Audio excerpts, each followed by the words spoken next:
สถานการณ์อย่างนี้จะกอดคอทันหรือไม่ทันเมื่อสีหนุมานไล่พี่ออกอย่างนี้น่าดูน่าชมครับเทพระพรห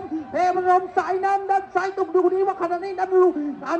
ยู่สีหนุมานไล่พี่ไล่ไปไล่บนไล่พี่ถึงจะมืดจะค่ำก็ไม่ไล่ยังมองเห็นธงยังใครจะดีจะเด่นกำลังเข้าสู่หลักที่ 3ผู้ชมก็ยังไม่ยุกตึงยังดูดีกันเหมือนเดิม เอาละครับคนที่3จะเป็น2,500